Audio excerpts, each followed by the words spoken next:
Hi friends, எல்லாருக்கும் வணக்கம். நான் உங்கள் விஷ்ணு. இப்போ நீங்கள் பார்த்துக்கிட்டு இருக்கிறது பிரண்டை செடி. இந்த பிரண்டை செடி வந்து பார்த்திங்கன்னா கிராமங்களில் வேலிகள்ல எல்லாம் வந்து நிறையா இருக்கும். இப்போ நம்மளுடைய பழைய வீட்டுக்கு பக்கத்தில் வந்து பார்த்திங்கன்னா அவுட்டரில் ஒரு வந்து முள் செடி இருக்குது. அந்த முள் செடி முழுவதுமே வந்து பார்த்திங்கன்னா இது வந்து பிரண்டை கொடின்னு சொல்லுவோம்.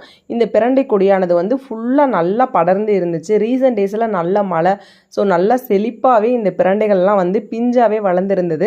நான் எனக்கும் என்னோட நெய்பர்ஸ்க்கும் சேர்த்தே வந்து கொஞ்சம் வந்து இதை நான் பறித்து எடுத்துக்கிட்டேன்.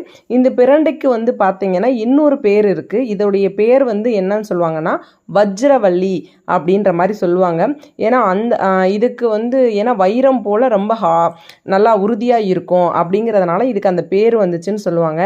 இன்னொரு ஷாக்கிங்கான விஷயம் என்ன சொல்லுவாங்கன்னா, இது வந்து யமலோகத்தில் இருந்து பூமிக்கு வந்தது இந்த கொடி அப்படின்னு கூட சொல்லுவாங்க. அதனால் இதை வீட்டில் வைக்கக்கூடாது அப்படின்னு சொல்லுவாங்க.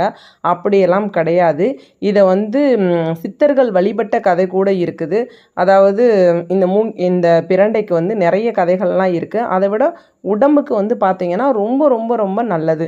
அதாவது வயசானவங்க, ஒரு 45 வயசுக்கு மேலே இருக்க ஏஜ்டு பீப்புள்ஸ்லாம் வந்து பார்த்திங்கன்னா அடிக்கடி இதை சூப்பாவோ அல்லது வெஞ்சனமாவோ துவையலாவோ இதை அரைச்சி சாப்பிட்டு வந்தோம்னா நம்ம எலும்புகள் வந்து வலுப்பெறும் அப்படின்னு சொல்கிறாங்க. இந்த பிரண்டையில் வந்து பார்த்திங்கன்னா ஜாயிண்டாக இருக்கும். இதெல்லாம் வந்து நம்மளுடைய எலும்புகளை தான் குறிக்குது அப்படின்னு சொல்கிறாங்க.